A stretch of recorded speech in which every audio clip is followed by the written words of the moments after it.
Buenas noches, mi nombre es Gabriela Rubiano y en esta ocasión vengo a exponer el derecho internacional humanitario y los derechos humanos como tal. Para empezar, vamos a hacer una breve introducción con respecto a lo que nos abarca esta presentación. En este momento en la actualidad se presentan diferentes conflictos como el de Ucrania, como el de Irán, como el de Irak, o si nos situamos aquí en Colombia, con el ELN, con las FARC, y cómo vamos a entender cómo a través del derecho internacional todos estos conflictos nos están afectando y cómo se están violando los derechos humanos como tal a través de todas estas guerras que los estados están evitando. Esto se va a hacer a través de los textos que se hicieron, que se estudiaron en la clase, como el conflicto de Irán y el derecho internacional y los conflictos armados contemporáneos. Vamos a establecer primero la originación de estos. Para esto yo lo establecí en 4 eventos importantes que abarcan y van de la mano como tal para entender un poco del derecho internacional. Podemos establecer que empieza con los derechos humanos, con la Declaración de Derechos del Hombre y el Ciudadano en 1948. Luego de esto se da con el surgimiento de la Guerra Fría en 1947, luego de una guerra mundial, se empiezan a establecer un poco a bajar la marea y establecer diálogos entre las partes. Luego viene con esto la creación de los juicios de Nuremberg, que nos empieza a establecer una relación entre los estados de los aliados, los que ganaron, y cómo ellos comienzan a ver que no solo el estado de la creación los que decide qué pasa con las personas juzgadas, sino que empieza a establecerse entre varios estados, como ellos ven de diferentes puntos de vista, cómo llegar a una solución.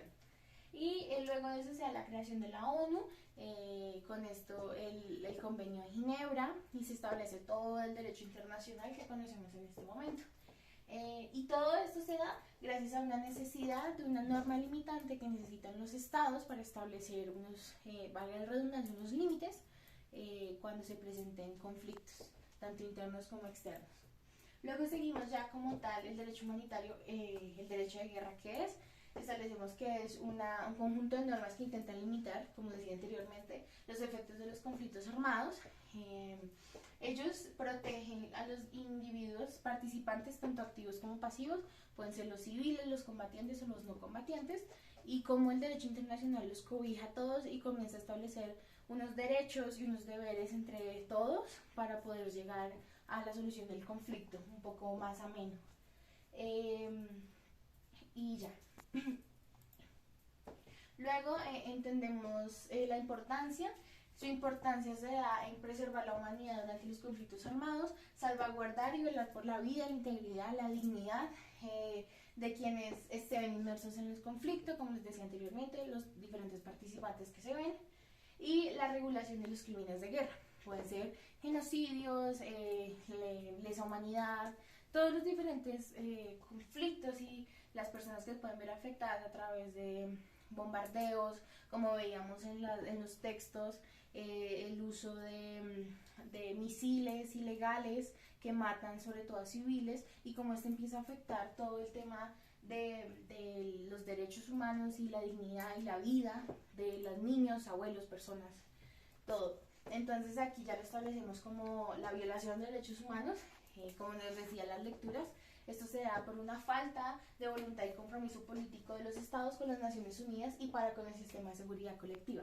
Esto se entiende tanto con derechos humanos como con derecho internacional humanitario, que no hay como tal una protección de los estados o una alianza, sino que hay un rechazo y un desinterés a cumplir este tipo de normas porque no les interesa tanto económico como políticamente.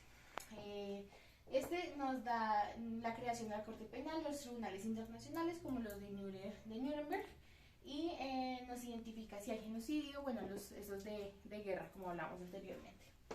Luego ya hablamos de los derechos humanos, son normas que reconocen y protegen la dignidad de todos los seres humanos, se encargan de regir y limitar de manera individual las relaciones sociales entre personas y asimismo las relaciones entre estados, tanto de individuos como estado a estado. Son inherentes a los seres humanos, no se pueden revocar,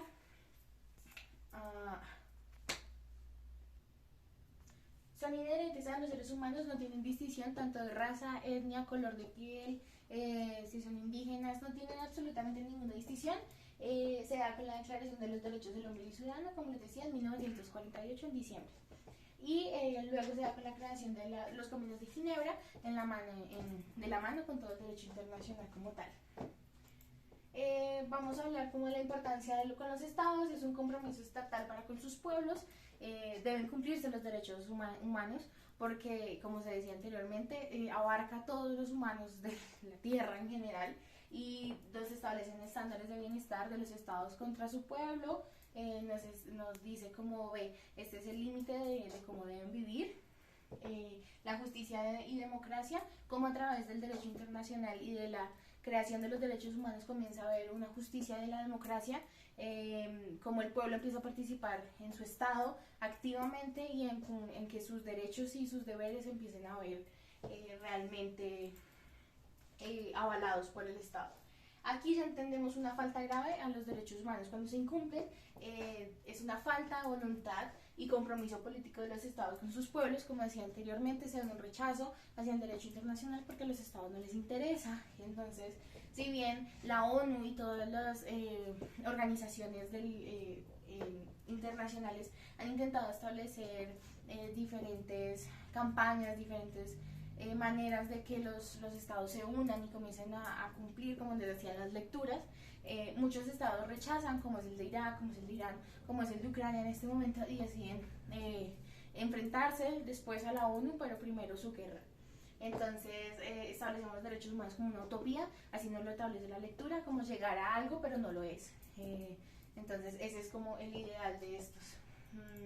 Luego, bueno, ya unas conclusiones, esto lo saqué de la lectura y me parece muy interesante. Son armas que no dejan nunca de matar y que al no distinguir entre civiles y combatientes se convierten en armas que contravienen directamente de la labor de los derechos humanos. Entonces, si bien la guerra debe existir, como decía anteriormente, estas solo afectan y vulneran los derechos humanos porque nunca ven un alto, y si no hacen caso a lo que nos establece el derecho internacional, comienzan a haber matanzas, genocidios a civiles, a personas inocentes que no lo merecen, y comenzamos a ver todo el tema que veíamos en clase con respecto a los misiles ilegales. Y estas son las referencias bibliográficas que se utilizaron en esta presentación. Muchas gracias.